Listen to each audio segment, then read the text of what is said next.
মাল যা পাইছি ভালোই পাইছি, আর অল্প কিছু মাল পাইলেই ভাঙারের কাছে গিয়ে বেচে দিন। বাপরে বাপ, কি রোদ পড়ছে রে, গরম রে। এছাড়া কিছুক্ষণ বই ওরে কেমন হয়।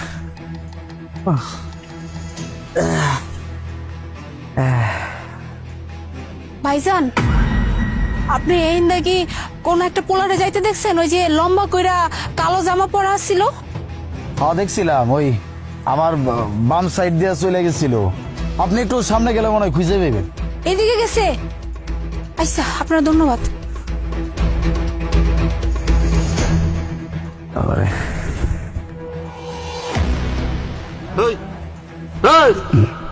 তোর বস্তা গো, বস্তাটা আমার দে।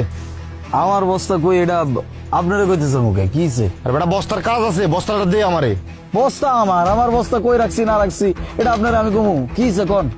পাগলের বাচ্চা, ওই বস্তার ভিতরে 5 লাখ টাকা আছে, বস্তাটা দে, আমি তোর 5,000 টাকা দেবো। হ্যাঁ কি কোন? 5 লাখ টাকা হ্যাঁ, আমার বস্তার ভিতরে? আমি তো ওই বস্তা বেচা দিছি মাল সহ, ওই ভাঙারিওয়ালার কাছে বেচা দিছি। আপনি আগে এলেই তো আমি আপনার দিতে পারতাম। মানে ভাঙারি এলাকা কাছে বেচছস? মানে বুঝলাম না, সত্য কথা কম, বেচছস না মিথ্যা কথা কইতাছস? তাই মিয়া মিশা কথা কমু মানে? আমি আপনার মিশা কথা কমুকে? আর তাছাড়া আপনি তো আমার 5,000 টাকা দিতে চাইছিলেন, তাইলে তো আমার লাভই হইতো। আমি মিশা কথা কমুকে? বেচা দিছি। সেটা কি করছস মানে? শিট। আচ্ছা, ভাঙারি আলার দোকানটা কোন পাশে? দোকান তো চিনি না, আমার কাছে এসে মাল কিনা নিয়ে গেছে গা, ওই দিকে গেছে। কি করছস তুই এটা? হ্যাট। 5 লাখ টাকা আমার বস্তার ভিতরে?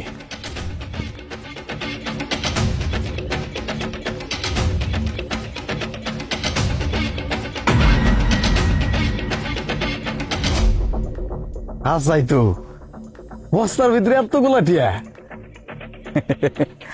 বোকা বানা দিচ্ছি, আমার বস্তার ভিতরে টিয়া রাখছে 5,000 টিয়া। 5 লাখ টিয়া আমি পুরা রাখবো। আজকে সেই মজা হইব। আজকের কোনো কাম করা লাগবো না, আগামী 5 মাস কোনো কাম করা লাগবো না।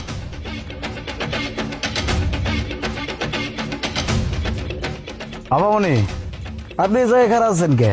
আপনি না একজনের খুঁজতেছিলেন, পাইছেন? না ভাইজান, কতক্ষণ যাবত ধরে খুঁজতেছি, কত জায়গায় গেলাম, পাইলামই না। এসব হয়েছে কি? আপনি হ্যারে খুঁজতেছিলেন কে? আপনার মনে হয় ভাইটাই লাগে না? না ভাইজান, হ্যাঁ আমার কোনো ভাইটাই লাগে না। হ্যাঁ তো একটা ছিনতাইকারী, আমার কাছ থেকে টাকা ছিনতাই করে লয়ে গেছে। আসলে আমি ব্যাংক থেকে টাকা তুলে আইতেছিলাম, আমার ছোট বোনের বিয়া, বুঝছেন? সব কিছু রেডি, দাওয়াত মাওয়াত দাও, সব কিছু ঠিকঠাক। এই যে আগামী শুক্রবারে বিয়া, আজকে আমি ব্যাংক থেকে টাকাটা তুইলা বাইরেছি, বাড়ির উদ্দেশ্যে যাবো। অমনি খাপ করে এসে আমার কাছ থেকে টাকাটি চিন্তা করে লয়ে গেছে ভাইজান। আমি কত দৌড়াইছি, আমি ধরতে পারি নাই। তারপর আপনার কাছে এই জায়গায় এলাম, আপনি কইলেন ওই ডান দিকে নাকি বাম দিকে গেছিল, হ্যাঁ গেছি, কিন্তু এটা পাইলামই না। আমি আজ কি করুম ভাইজান, আমি না বুঝতেছি না। আমার বোনটার বিয়া, আপনি বুঝতে পারেন একটা মানুষের বিয়া ভাঙা মানে কি অবস্থা, পুরো পরিবারের মান সম্মান শেষ হয়ে যাবে।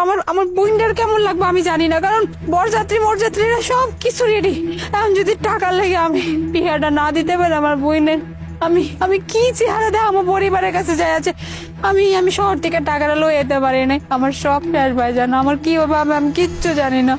বুঝছি, বিষয়টা হইন না, খুব খারাপ লাগতেছে।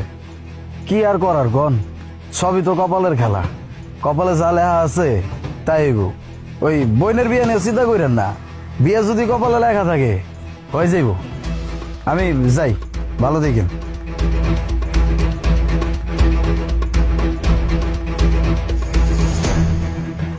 না, বিষয়টা মনে হয় ভালো হইতেছে না। টিয়া তো আমার না, আমি নিজে পরিশ্রম করেও কামাই করি নাই। টিয়া তো মানছে এই টিয়ার জন্য নাকি তার বোনের বিয়ে হইব না। বিষয়টা কেমন দেওয়া যায় না? আমি তো তাও 10-15 হাজার টাকা কামাই পারি প্রতি মাসে।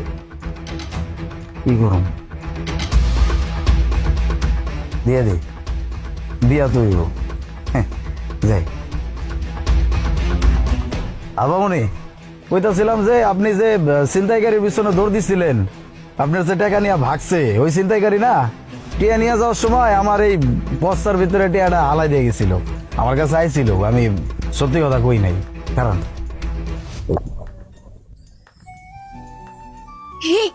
এই টাকাটি তো আমি ব্যাংক থেকে তুইলা বাইরে ছিলাম, এই টাকাটি তো। এর মানে এই টাকাটি আপনার বস্তায় ছিল। আল্লাহ আল্লাহ, তোমার কাছে লাখ লাখ শুক্রিয়া যে টাকাটি আমি ফিরে পেয়েছি। আমি তো বুঝলাম আমার সবকিছু শেষ, আমার বোন শেষ, পরিবারের মানিজ্য সবকিছু শেষ। আপনি আমার টাকাটি ফিরিয়ে দিলেন, আপনার অনেক ধন্যবাদ। হ মামনি, ওই আপনার কথা না আমার একটু খারাপই লাগতেছিল যে এটার জন্য আপনি আপনার বোনের বিয়া দিতে পারতেছেন না। আর এটা তো আমি কামাই করি নাই, আমার পরিশ্রমের টিয়া না, এজন্য ভাবলাম যে আপনার টিয়া আমি আপনারে দিয়ে দিই। আমি তো 10-15 হাজার টাকা কামাইতে পারি, ওটা দিয়ে আমার চলে।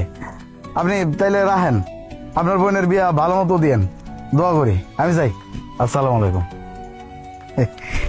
আল্লাহ তোমার দরবারে লাখ লাখ শুক্রিয়া, টাকাগুলো আমার মিলাই দিছো। এখন বোনের বিয়েটা ঠিকঠাক মতো দিতে পারো। যাই।